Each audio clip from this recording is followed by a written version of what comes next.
Yo, welcome back to another video. Today we are in the Open Ultra League and let's try to get some wins.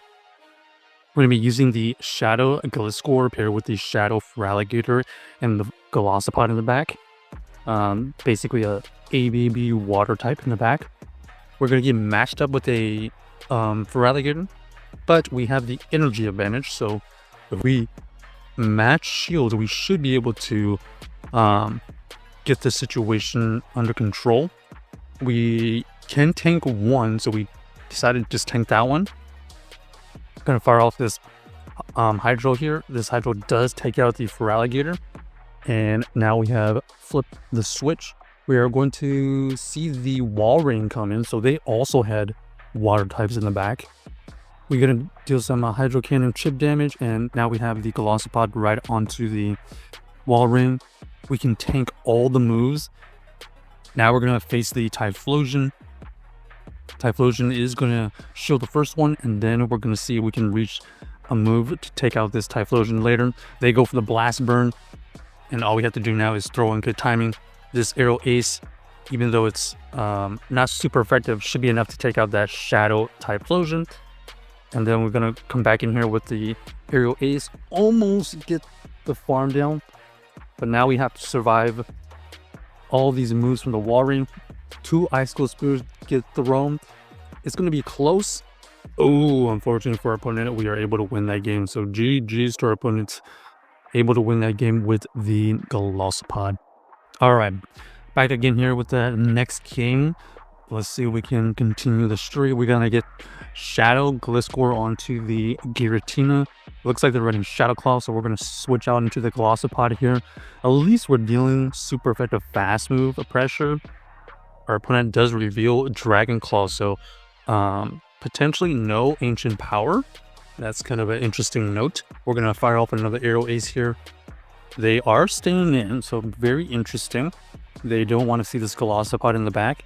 Finally, they switch out into their Feraligatr. Now the decision is to go into our own Feraligatr because we have the health advantage.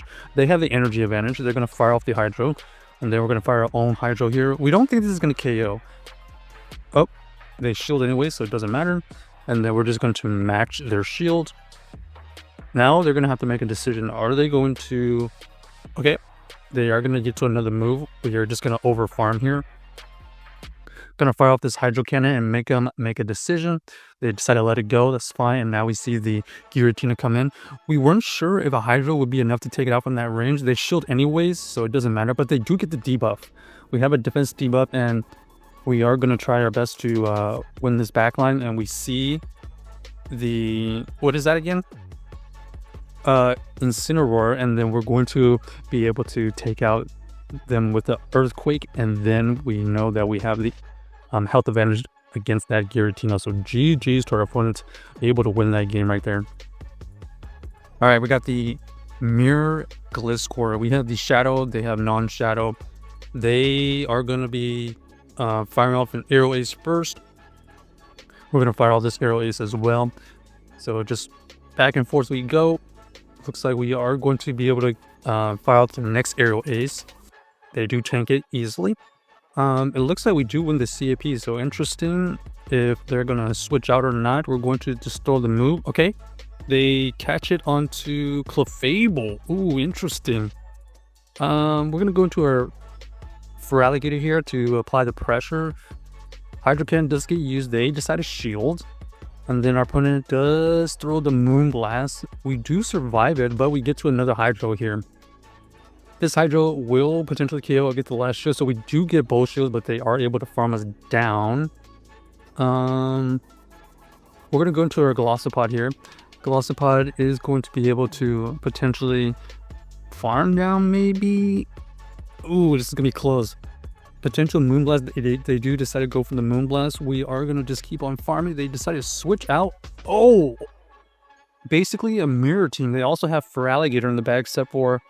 we have Golisopod and they have Clefable.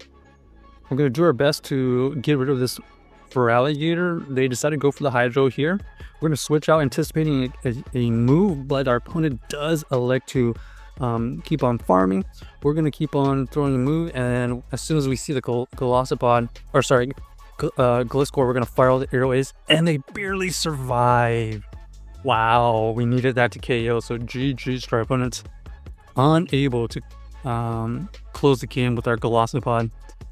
Similar team, but they end up having the Clefable while we have the Golisopod. All right, got the Gliscor versus the Zapdos. We have the typing advantage, but they're going to be able to charge their moves way quicker. So we are going to shield the first one. They are going to be able to get to another move here. We're going to tank it. Drill Peck goes through, does roughly 30%, something like that. Arrow Ace is going to get used here to just apply pressure. It is going to be resisted, unfortunately. So another Drill Peck does get used. We're going to switch out into Feraligatr. They can swap into the Tapu Fini. Not necessarily the best counter, but they are going to be able to apply pressure here. We're just going to let this go. Ends up being the Nature's Madness. We can survive it. The goal was to get to 2 Hydros. And so we finally get it low enough for that we can farm down with the Golisopod, and that's exactly what we do. We see the Berserker lurking in the back. This is going to be just foul play, I guess. Foul play and... oh, Trailblaze as well. Okay. Trailblaze is a neutral damage, and it does boost up their attack. So we're going to fire off another Liquidation. It does take them out, and now we see the Zapdos come back in. Not great for our backline. We're going to fire off the Liquidation, looking for a debuff. Unfortunately, no debuff. Let's see if they have 2 moves. First Drill Peck gets used, and we do get the farm down. So GG's to our opponent. They were playing some fragile stuff, and so were we. Interesting combo with the Berserker and the Zapdos, though. Alright, next we got the Galarian Weezing versus our Gliscor. Okay, we have a good advantage here. It looks like they are going to fire off a move. We can tank the first one. Okay, Brutal Swing is used. We are going to fire off our own Arrow Ace here to chip away. Another Brutal Swing gets used here, so we're going to see if they're going to decide to shield here or not. They decide to shield. We're going to try to catch and move. Okay, we catch something.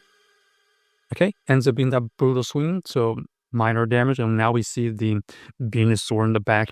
Venusaur is going to be typing advantage, but we have the opportunity to deal some neutral damage with our Shadow Claws. We did get the debuff, so that's why we decided to shield right there, because we're dealing extra Shadow Claw damage. Go for another crunch on CAP timing, and we get them to use their Tentacruel now. Tentacruel is interesting. They are applying a lot of fast move pressure. They go for the Skull. We can resist that, but they're looking for a debuff. Unfortunately for them, no debuff. We're going to fire off another Arrow Ace. We're going to tank the next move here. Ends up being... okay, we're going to switch out. As soon as we see that debuff, we're going to go into the Arrow Ace, and it looks like we are going to take out the Weezing. And now we have to win this game with the fast move pressure, a couple Shadow Claws, and then unfortunately, Tentacruel is just too tanky. So check out this team if you haven't already, and let us know if you enjoyed the video.